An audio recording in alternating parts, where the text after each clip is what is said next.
These rumours that were complete bullshit came out that I was dating Brad Pitt. I've never met Brad Pitt in my entire life. Babe, Sweetpea.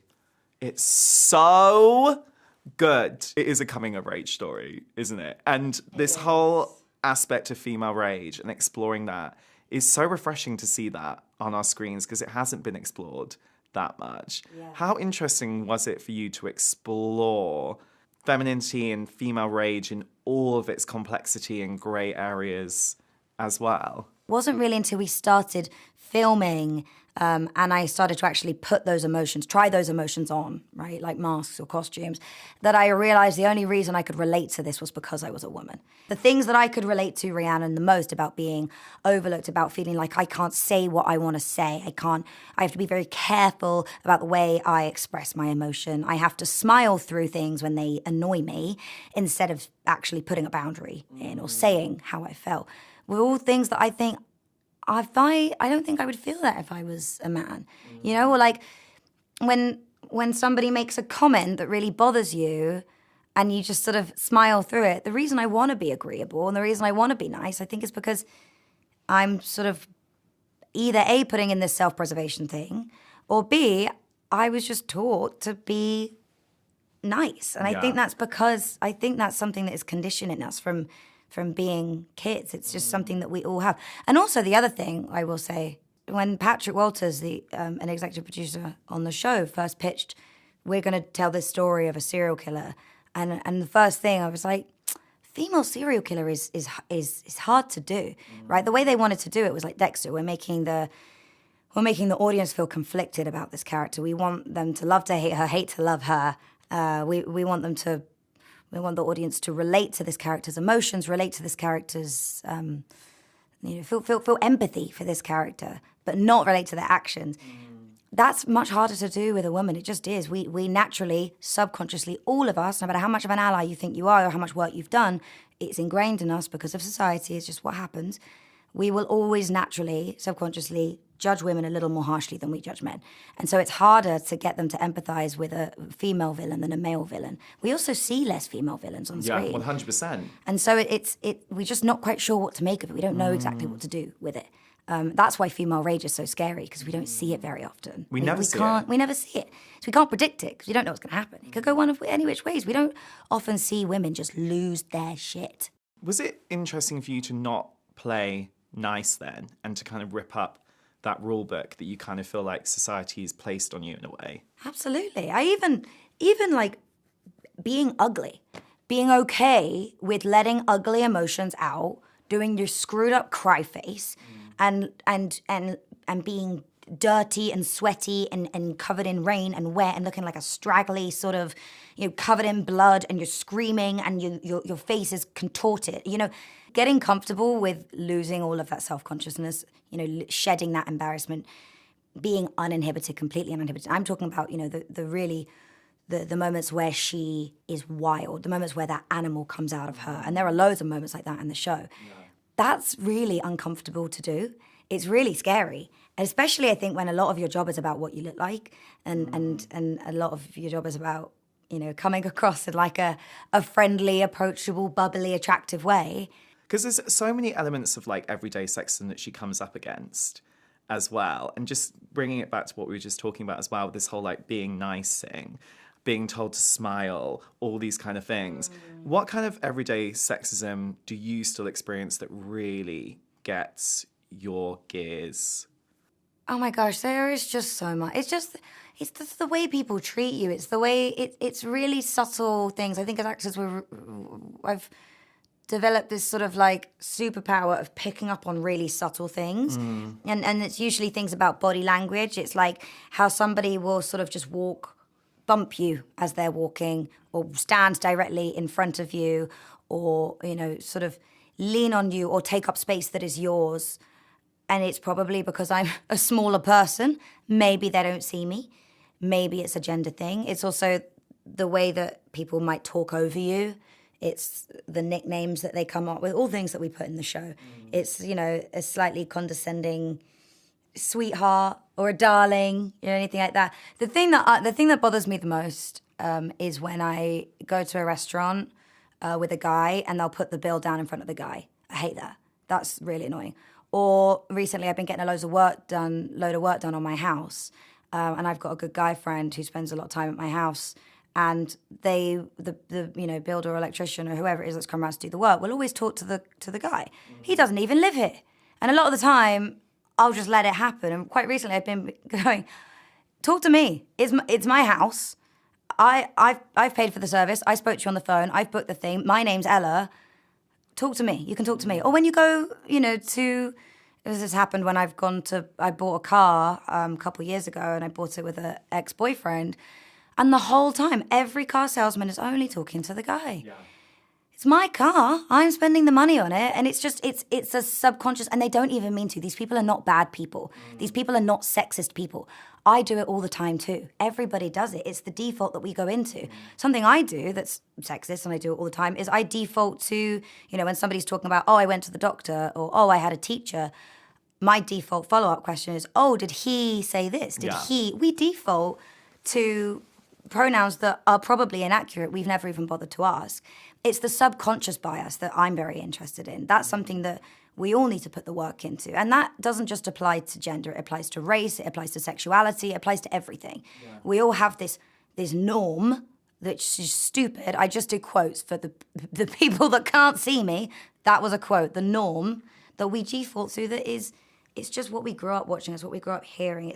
It comes from lack of representation, and it also comes from having to undo what society has taught us for so many years, I think, in my humble opinion. I'm not an expert. You've worked from a really young age as well. And as a teenager growing up in this industry, has it been interesting for you to find your voice? And what's that journey look like for you? To feel like you have power in your own voice?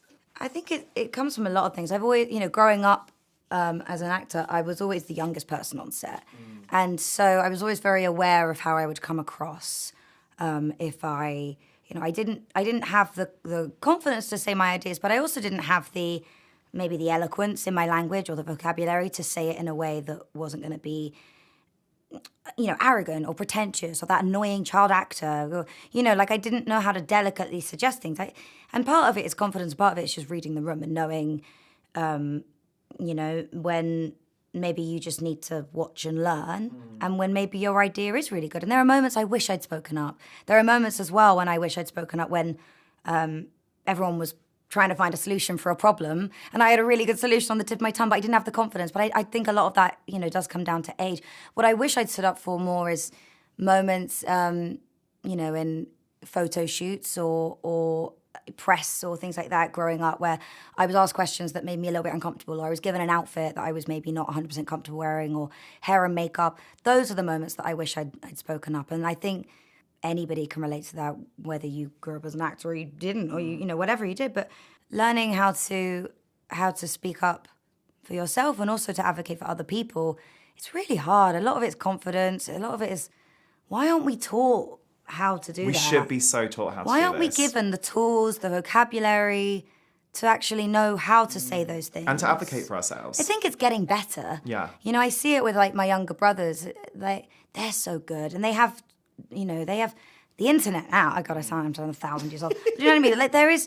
Yeah. That's the good thing about it. And then there's a lot of bad things about social media, but I do think there are lots of wonderful things that we don't talk about enough. A lot of wonderful things about TikTok and Instagram, social media, where now the kids are learning how the tools, the vocabulary. They're learning the template on how to say, "Hey guys, maybe we shouldn't be talking about this. How do you think this person would feel if they heard us talking about that?" They're given those tools, but I don't know. I think it is an age thing. I think it's a lot about confidence and being okay with yourself and knowing who you are as well. I think I just learned from I'd worked with so many amazing actresses and actors and directors and producers, and I really spent a lot of time being like, oh, that's how you do that. And then just kind of mimicking, replicating a little bit until it stuck. And then the more you do it and the more it works, the more confident you feel about it. Someone you remember observing who inspired you in that way? Caitlin Fitzgerald was a huge source of inspiration for me. I did a show called Sweetpea when I was 20-ish. And it was my first time working in the US, my first time doing a TV show. It was my first time God, like I lived in New York at 20 years old on my own. I was an idiot. I didn't know anything. I was terrified. And then to make matters worse, as soon as I got there, these rumors that were complete bullshit came out that I was dating Brad Pitt. I've never met Brad Pitt in my entire life. I was 20 years old. These rumors only came out because he owns Plan B, which is the production company that made Sweetpea. I've never met the man in my life. It hit these like, you know, tabloidy, gossipy, whatever's. The story blew up. Everyone, it was everywhere. It was literally everywhere. I like family members and friends texted me asking me if it was true. It was like That is I wild. couldn't escape it, and it blew up in like a day, overnight. And I was in New York. I knew nobody. I was a kid. I was so scared. I was so nervous about doing the show. I was nervous about my accent. I was nervous about having to do sex scenes for the first time. I was nervous about being a grown. I mean, it was terrifying, and I felt so alone. And she really was a mentor for me in that time.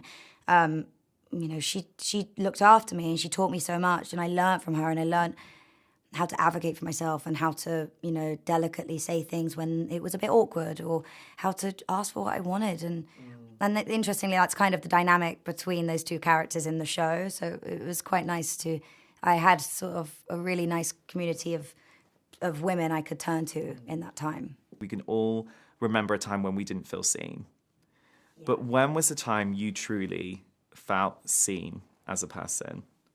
God, that is a really good question. No one has asked me that before. I had my 28th birthday party a couple of weeks ago, and we went to Disneyland. And I've had a great year, but I've also had a very challenging year for lots of different reasons. And I was really worried about my birthday. I kind of didn't really want to do anything for my birthday, and I wanted to cancel my birthday. And I'm usually like a birthday Day girl. I'm a birthday girl. I usually have a birthday era. And We're this talking year, like a month. Yeah, no, like it's like birthday year. Yeah. And this year I really didn't want to do it. And all the people in my life came together and they were like, nope, this is not you. This is not who you are. This is not what you do. And now I've had 4 separate birthday parties. They are great friends. I've cried so many times over my birthday because I've really felt like so seen and so loved, and just like, it'll make me cry again because friendship's the most important thing to me. And I don't get to see my friends a lot, and I feel like I'm always so busy with work. I probably let my friends down a lot more than I should. And so the fact that they love me unconditionally and they all banded together and showed up when I was not having the best of times was like, really meant a lot to me. That is. And especially when you feel like, because you always remember those moments, the times when you weren't seen. Yeah. Can you remember a time when you felt unseen? Unseen. There's a lot of times that I felt unseen by myself. I think that I tend to be a bit of a workaholic sometimes because I really do genuinely love what I do. And I also just I have a lot of passions and interests. And I am guilty of not taking care of myself properly sometimes. And I think when you're on the go and you're so, especially working in the industry that we do, where you have so little time for yourself, the hours are crazy long, and you're around people all the time. It's like you wake up in the morning and you're immediately on the go. And you can go weeks, months in that headspace, in this fight or flight, adrenalized headspace where you're just go, go, go, and you don't give yourself time to decompress, time to relax, time with your friends or your family, time with yourself. Yeah, just to be so alone. important. You got to check in with yourself sometimes. Sometimes you sit down and you go, God, my back. You know what I mean? Like you go, you're on and you're on and you're on and you're on. You don't stop to You're check in. not looking at yourself. And then you in the realise, mirror. I'm hungry, I haven't had water in 4 days, Yeah. my back's killing me, is that glass in my foot? All these things hit you at once. Like, you've got to check in with yourself, otherwise you just burn yourself out. Yeah, 100%. Stunning. Everyone needs to do that more. Stunning. To look at themselves and see themselves. Yeah. And we always end on one final question on this podcast, which is, in the reign of your life, what's the one rule you'll always live by? Oh my God.